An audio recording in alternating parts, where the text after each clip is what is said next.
कहते हैं कुछ लोग जादू ढूंढते हैं और कुछ लोग खुद जादू बन जाते हैं। ये कहानी है एक रहस्य की, जादू का सफर। एक रहस्य की कहानी। एक छोटा सा गांव था जहां ना तो बिजली थी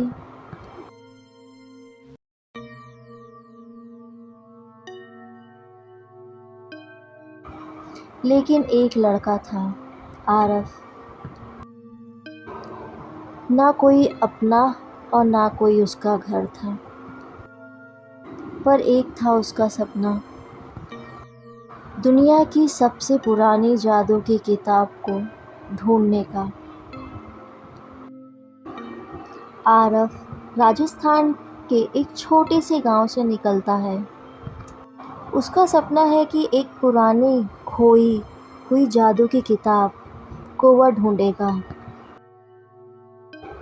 कहा जाता है जो इस किताब को खोजेगा और उसका असली हकदार होगा, उसे दुनिया का सबसे बड़ा जादूगर बन सकता है।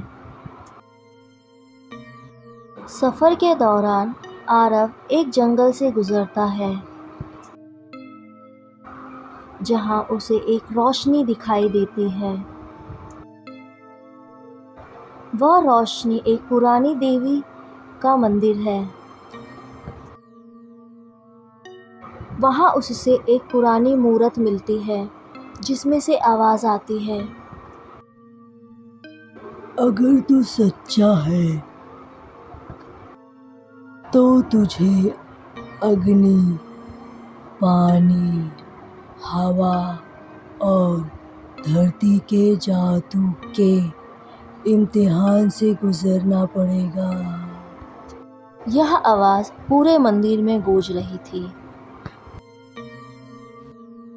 फिर आरव अपनी पहली इम्तिहान के लिए जंगल की ओर चला गया। यह जंगल एक आग से घिरा हुआ था। उसे यहाँ से गुजरना पड़ता है। आरव को सिर्फ अपनी सोच और साहस से रास्ता ढूंढना होगा। जंगल में आग लगी हुई थी। उस आग के बीचों बीच एक परी फंसी हुई थी। आरव बिना अपने बारे में सोचे हुए उस आग में कूदकर उस परी की जान बचाता है। परी ने देखा आरव को बहुत चोट लगी थी। आरव ने बिना अपने बारे में सोचे उस परी की जान बचाई, इसलिए वह परी बहुत खुश हुई और उसे एक चाबी का टुकड़ा दिया।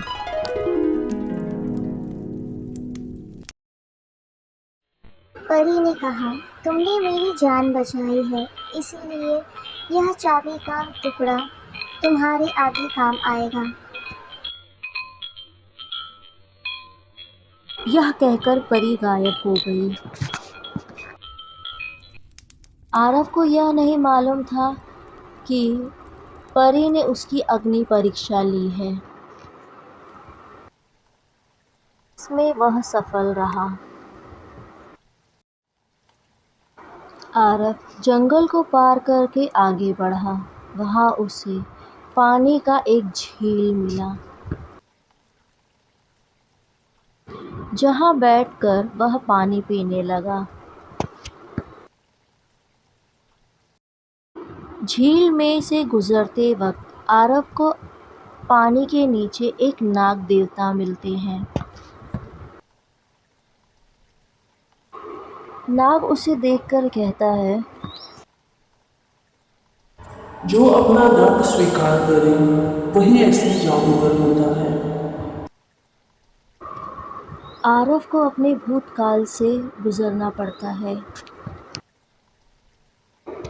उसकी माँ की मौत, उसका अकेलापन। आरव को डर लगता था कि कहीं मैं अकेला न रह जाऊं, जैसे उसकी माँ उसे बचपन में छोड़कर चली गई दुनिया से। आरव अपनी माँ से एक बार और मिलना चाहता है। नाग देवता उसके सामने आए और कहा,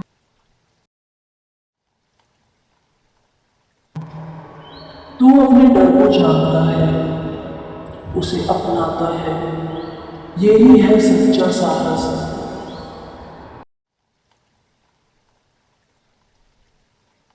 ये रही जल की चाबी।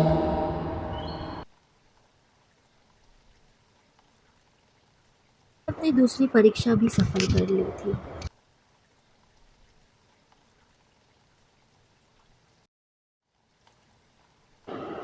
अब वह झील पार करके उसके सामने एक बड़ा और विशाल पहाड़ था। अब अगली परीक्षा उसे वहां देनी होगी, इसीलिए आरव पहाड़ पर चढ़ाई करना शुरू करता है।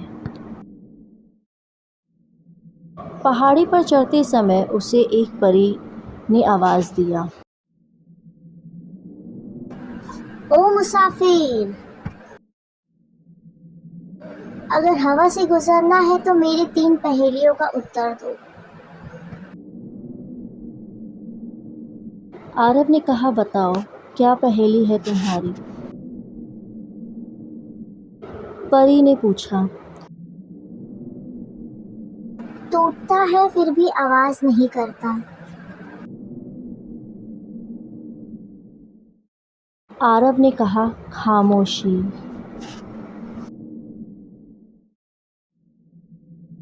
परी हंसी और बोली, तुमने सही कहा है। दूसरी पहेली, जिसके बिना तुम देख नहीं सकते पर वो दिखाई नहीं देता। आरव ने कुछ सोचने के बाद कहा, आंखों का विश्वास। परी फिर मुस्कुराई और कहा, तुमने इस बार भी सही जवाब दिया। मेरा तीसरा सवाल बहुत कठिन है। जितना बांटो उतना बढ़ता है। आरव ने कुछ देर सोचकर फिर कहा, प्यार। परी ने कहा, शाबाश, तुमने हवा की बुद्धिमानी को पार कर लिया है। ये लो वायु की चाबी। आरव पहाड़ से नीचे उतर गया। वहां उसे एक अंधेरी काली गुफा दिखाई दी। एक अंधेरी गुफा में जहां धरती का जादू छुपा है। आरव वहां भूत नाग से मिलता है, जो उसकी हिम्मत का परीक्षा लेना चाहता है। भूतनाथ ने आरव को देखकर कहा, तुम यहाँ चाबी ढूंढने आए हो ना? आरव ने कहा, हाँ। भूतनाथ ने कहा, तुम्हें एक परीक्षा देनी होगी। आरव ने कहा, ठीक है। भूतनाथ ने कहा, जादू सिर्फ शक्ति नहीं, दया भी है। क्या तुम सच में इसके लायक हो या नहीं? आरव ने उत्तर दिया, मैं किसी को हराना नहीं चाहता, बस रोशनी फैलाना चाहता हूँ। यह बात सुनकर भूतनाग खुश हुआ और उसने धरती का चाबी उसको दे दिया। चारों चाबी के टुकड़े एक जगह जुड़ने लगे। वहां एक विशाल रोशनी का दरवाज़ा खुलता हुआ आरव को दिखाई दिया।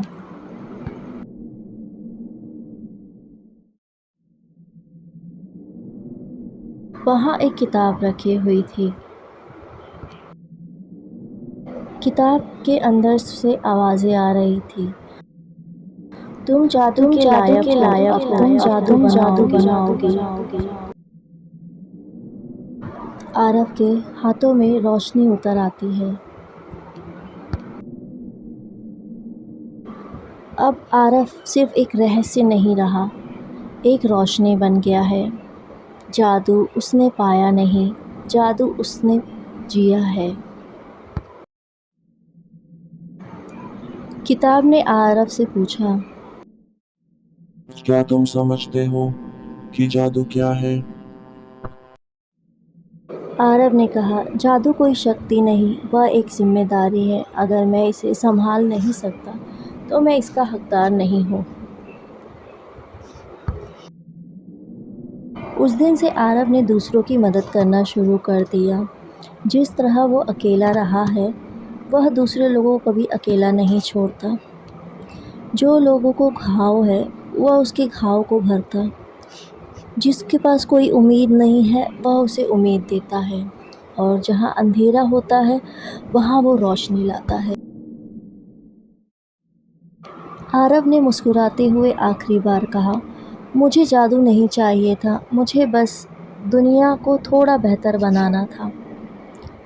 और अब मैं वो कर सकता हूँ। कहानी वही नहीं है जो ख़त्म हो जाए। कुछ कहानियाँ बस एक नई शुरुआत होती है।